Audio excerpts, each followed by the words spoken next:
పేదవాడి పక్షాన నిలబడతాం, ప్రజా గొంతుకై నినదిస్తాం.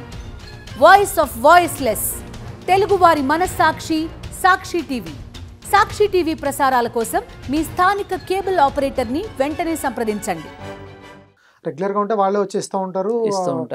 ఈ సినిమాలో కాదు నెక్స్ట్ సినిమాలో చూసుకుందాం అండి, ఈ సినిమాలో 50% తీసుకోండి, ఈ సినిమాలో ఇంట్రెస్ట్ తీసుకోండి అన్నది. ఇంకొకటి సెటిల్మెంట్లు కూడా చేసే అవకాశం ఉంటుందండి. ఎందుకంటే ఇక్కడ కూడా చాలా యూనియన్స్ ఉన్నాయి, లేకపోతే మన ఛాంబర్స్ ఉన్నాయి. ఇంత అంటే మరి ఎక్కువ అవుతుందంటే కొంచెం తక్కువగా నెగోషియేట్ చేసుకుందామండి.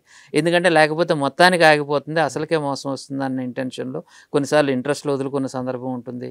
కొన్నిసార్లు 50%కి 60% కూడా యాక్సెప్ట్ చేసిన సిచ్యువేషన్స్ ఉంటాయండి. ఫైనాన్సెస్ కూడా at the end of the day producer బతకాలనే కోరుకుంటాడండి. ఎందుకంటే ఇది రొటేషన్ మీద జరగవలసిన వ్యాపారం తప్ప మనకు వస్తున్న క్లయింట్స్ అందరినీ కూడా కంప్లీట్ చేసుకొని వెళ్ళిపోతూ ఉంటే మనకు ఉపయోగమే ఉండదు. కాబట్టి we want that running thing to happen in any industry. సరే, ఈ సినిమా కూడా వాయిదాలు పడుతూ వచ్చింది. తర్వాత ఈ వాయిదా కానీ మిస్ అయితే అమెజాన్ ప్రైమ్ వాళ్ళు భారీగా కట్ చేసే అవకాశం ఉంది. కాబట్టి ఇమీడియట్గా అనుకున్న ఈ డేట్కి వేసేసారు. దాంట్లో గ్రాఫిక్స్ వర్క్ బాగాలేదన్నారు, సీజీ వర్క్ బాగాలేదన్నారు. అవన్నీ మనం రివ్యూస్ మాట్లాడుకునేది కంటే కూడా రిలీజ్ డేట్ అనేది పోస్ట్పోన్ అవుతూ ఉంటే అమెజాన్కి వీళ్ళకున్న ఓటీటీ టర్మ్స్లో కట్ అయ్యే అవకాశం ఉంది. చాలా పెద్ద మొత్తంలో అమౌంట్ కట్ చేస్తారనేది ఇమీడియట్గా రిలీజ్ చేయడం జరుగుతుంది. ఎలా ఉంటాయి సార్ ఓటీటీ డీల్స్ను ఇవాళ రిలీజ్ డేట్కి ఎలా ఉంటుంది లింకు? అంటే ఎవ్రీ ఓటీటీ వాళ్ళకి ఒక టైం స్లాట్స్ పెట్టుకుంటారు. ఇప్పుడు ఫర్ ఎగ్జాంపుల్ మనం 4 weeks విండో స్లాట్ లేదా 8 weeks విండో స్లాట్ బట్టి వాళ్ళకి రేట్స్ కూడా ఉంటాయి. రిలీజ్ అయిన డేట్ నుంచి ఒక 4 weeksలో మేము సినిమా వేసుకోవచ్చు అన్నప్పుడు ఒక రేట్ ఇస్తారు. 8 weeks తర్వాత రిలీజ్ చేయాలి అంటే ఒక రేటు ఇచ్చే అవకాశం ఉంటుందండి.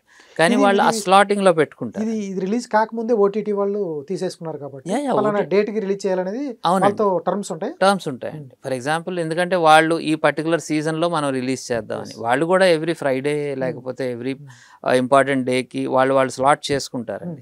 ఈ పర్టికులర్ ఫిల్మ్ని ఆ టైంకి పెట్టుకోవాలండి. ఎందుకంటే వాళ్ళ స్పేస్లో కూడా కాంపిటీషన్ ఉంటుంది. If somebody competitor coming with a good film in a given day, ఇతర సబ్స్క్రైబర్స్ లూజ్ అవుట్ అవ్వకుండా వాళ్ళని రిటైన్ చేసుకోవడం కోసం వాళ్ళు కంటిన్యూస్గా ఈ ఫిల్మ్ రాబోతుంది, ఫలానా డేట్కి ఈ ఫిల్మ్ వస్తుంది అనేది వాళ్ళ సబ్స్క్రైబర్స్కి ఒక కమిట్మెంట్ ఇస్తూ ఉంటారు. ఆ కమిట్మెంట్ని ఫుల్ఫిల్ అవ్వాలంటే దాని ప్రకారం వీళ్ళు క్యాలిక్యులేట్ చేసుకుంటారు. దాని ప్రకారమే అడ్వాన్సెస్ కూడా ఇవ్వటం జరుగుతుంది. So the money is locked అనేది వాళ్ళకు కూడా ఇబ్బంది అవుతుంది. కాబట్టి some times they dictate the terms and asking like ఈ రోజు అయితే ఈ డేట్కి అయితేనే మాకు ఓకే ఇది వర్కౌట్ అవుతుంది, లేదు ఇంతకంటే పెరుగుతూ ఉంది అంటే దాని మీద ఉండే ఇంట్రెస్ట్ తగ్గొచ్చు, లేకపోతే అది దాని మీద ఉండే ఓవరాల్గా మెయిన్ థింగ్ ఏంటంటే ఆ స్టీమ్ ఏదైతే ఉంటుందో స్టీమ్ లూజ్ కాకముందే వాళ్ళు దాన్ని అన్క్యాష్ చేసుకోవాలని అనుకుంటారండి. At the end of the day it is business అండి. Everybody wants to survive. అది తప్పేమీ కాదు, ఇటు సైడ్ అయినా అటు సైడ్ అయినా. Thank you sir.